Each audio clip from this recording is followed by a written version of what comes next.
11 సీట్లు వచ్చినాయి అని కాదు, అక్కడ మాకు 40% ఓటింగ్ వచ్చింది. 40% ఓటింగ్ ఇంకా 2-3% వస్తే మళ్ళా 39%, 38% వచ్చినప్పుడు కూడా రాష్ట్రాలు పరిపాలించారు ముఖ్యమంత్రులుగా. 40% అంటే మా ఓటింగ్ పోలా. మేము దెబ్బతిన్నది ఎక్కడంటే మా జగన్మోహన్ రెడ్డి ఇంటెలిజెంట్ లోపం వలన లాస్ట్ మూమెంట్లో మాదిగుల్ని మందాకృష్ణ మాదిగ మెయింటైన్ చేయడం వల్ల 2% తప్పేసింది. ఫెయిల్ అయ్యారు. మా గ్రామాల్లో నేను ఇక్కడ నుంచి జగ్గైపేట వరకు చూస్తాను సార్. ఈ గ్రామాల్లో చదువుకున్న మాదిగ కులస్తుడు ప్రతివారు ఆ 2 రోజుల్లో హరిజన వాళ్ళకు వచ్చి మీరు ఈసారి మనకైతే మీ పిల్లల భవిష్యత్తు ఉంటుంది, లేకపోతే ఉన్నది ఏబీసీ వర్గీకరణ కాదు, ఓటు చంద్రబాబుకి వేయండి అని చెప్పడంతో 2% ఓటింగ్ పోయింది సార్. వైసీపీ నుంచి పోయింది ఖచ్చితంగా. ఈడు జగన్మోహన్ రెడ్డి అంతా మాధువులకి మాలలకి ఎస్సీలు ఎస్టీలు అంటున్నారు, వేపనాళ్ళకి కుదరదుగా. మిగతా మనం అంటే ఏ కులంతో కలిసిపోతుంది సార్. వేపనాళ్ళకి కొంచెం మడి బట్ట గిట్ట ఉంటుందిగా, వాళ్ళు మొత్తం బీజేపీకి వెళ్ళిపోయారు. బీజేపీ చంద్రబాబు నాయుడు కలుపుకోండు స్ట్రాంగ్ అయిపోయిండు. తర్వాత రఘురామకృష్ణరాజును కూడా జగన్మోహన్ రెడ్డి గారు అంతా చేస్తే బహిష్కరించాలి, ఏమంటే సస్పెండ్ చేయాలి. సస్పెండ్ చేయకుండా అట్లా ఉంచడం కూడా కరెక్ట్ కాదు. అదేంటంటే ఆ విధంగా లాస్ట్ వరకు రాజుల్లో ముద్ర పడిపోయింది. మనోడిని ఇట్లా చేస్తున్నాడు ఏంటి జగన్మోహన్ రెడ్డి అనేది ఒక ముద్ర పడిపోయి రాజులు కూడా ఆ విధంగా దూరం అయ్యారు మాకు. అట్లా కొన్ని కారణాలు ఉన్నాయి, లేవు అని మేము అంటలేదు. ఈ రకంగా చెప్తే రాష్ట్రంలో ఉన్నటువంటి వర్గాల్లో చాలా వరకు పార్టీకి దూరం అయ్యారు. వాళ్ళతో పాటు రెడ్లు దూరం అయ్యారు. రెడ్లు దూరం అవడంతో మరి ఇంత 11 పడిపోయినాం మేము. రెడ్లు దూరం కాకుండా ఉంటే బాగుండేది. జగన్మోహన్ రెడ్డి గారు ఊహించినట్టు ఎస్సీ ఎస్టీ బీసీలో వేసినా కొద్ది పర్సెంట్ పోయినా మైనార్టీలు ఎస్సీలు మాదిగలు పోయారండి, మొన్న పోయారు.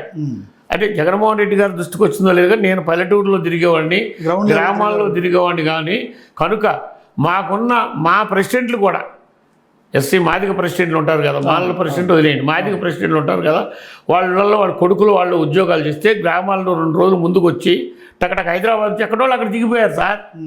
మందాకృష్ణ మాదిగ పంపించాడు. ఆయన గ్రౌండ్ నెట్వర్క్ ఉంది కదా, ఆయనతో పనిచేసిన వాళ్ళు అంతకుముందు 2 రాష్ట్రాలు కలిసిన వాళ్ళు పనిచేసిన వాళ్ళు ఉన్నారు కదా, వాళ్ళంతా దిగిపోయారు. దిగి మనం ఏబీసీ వర్గీకరణ కావాలంటే ఇదే మార్గం, అక్కడ రామేంద్ర రెడ్డి గారు ఏమంటే ఇచ్చేస్తాను, ఇక్కడ చంద్రబాబు వచ్చి ఇచ్చేస్తానని చెప్పారు. దానివల్ల మైనస్ అయింది. ఇవన్నీ కనిపెట్టాక జగన్మోహన్ రెడ్డికి ఎలక్షన్ అయిపోయింది. చిన్న పొరపాట్లు జరిగినాయి. ఆయన ఇంటెలిజెంట్ రిపోర్టు ఐప్యాక్ వాళ్ళ మీద పూర్తిగా ఆధారపడటం, ఇంటెలిజెంట్ రిపోర్ట్ కరెక్ట్గా రాకపోవటం. ఇప్పుడు చూడండి sir, Chandrababu Naidu intelligent report ఇప్పుడు చూడండి. ఒక ఉద్యోగస్తుడితో వైఎస్ఆర్సీపీ నాయకుడు పోయి మాట్లాడితే ఏమంటే సాయంత్రం 4 గంటలకు ఆయన టేబుల్ మీద కాగితం ఉంటుంది, వచ్చేస్తుంది.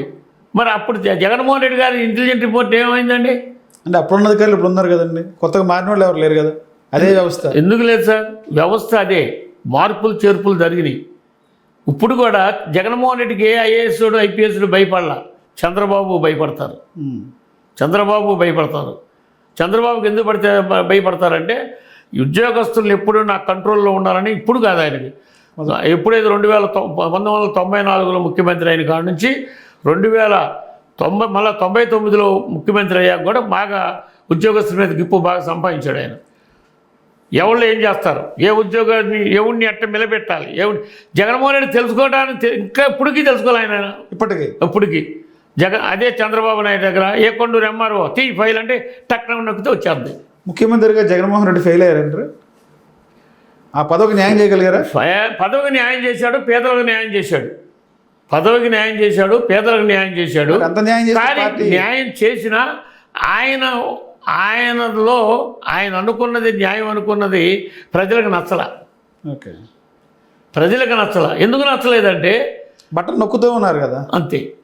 బటన్ నొక్కుడుతోనే సరిపోయింది, మిగతా పనులు చేయలేదు. అందువల్ల అదొకటి. ఇప్పుడు చేశాడు బియ్యంది కూడా. ఇప్పుడు డబ్బులు ఇచ్చింది బాగానే ఉంది కానీ సార్, 18,000 రూపాయలు ఇచ్చింది మాత్రం వేస్ట్. ఆసరా వేస్ట్, ప్లస్ చేయూత, ఈ 2 వేస్టేనండి. ఎందుకంటే మళ్ళా తెలగా కాపు నేస్తం వచ్చారు. ఎందుకంటే అన్ని కులాలకి పెట్టారు కదా, నవరత్నాలు అని చెప్పి అన్ని కులాలకి పెట్టారు. అది కరెక్ట్ కాదండి, అది కరెక్ట్ కాదు. 18,000 అనేది కరెక్ట్ కాదు. 18,000 35 సంవత్సరాలు నిన్న అమ్మాయికి మీరు 18,000 ఇస్తే 25 సంవత్సరాల అమ్మాయి ఏమంటుందో తెలుసండి? దాని 35 సంవత్సరాలు అది కూలిపోతుంది, నేను కూలిపోతున్నా, నాకు ఇవ్వకూడదా?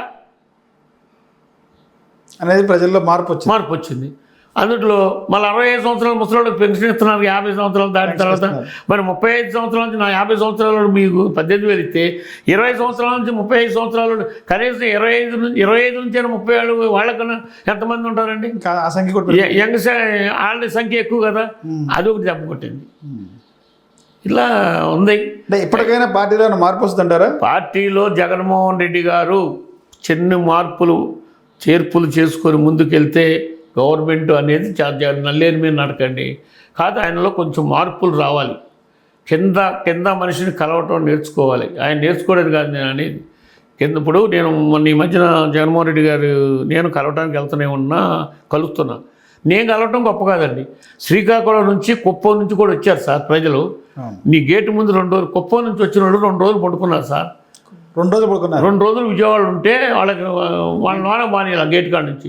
నువ్వు ఇలా అధికారం లేనప్పుడే నువ్వు వాళ్ళ లోనలు బానీ రాని లేకపోతే రేపు ఇంకెట్ట నమ్ముతారు నిన్ను ప్రజలు? అంటే సామాన్య కార్యకర్తలు దగ్గరికి రానివరా జగన్మోహన్ రెడ్డి? రానిలా కలవరా జగన్మోహన్ రెడ్డి? కలవట్లా ఇప్పటికీ. ఇప్పుడు కూడా కొంత మాలాంటి నాయకులు రాని దాని వరకు సరిపోతుంది నాకు తెలిసి. ఇంకా కింద కేడరం కలుపుతున్నాను నేను అనుకోవట్లా.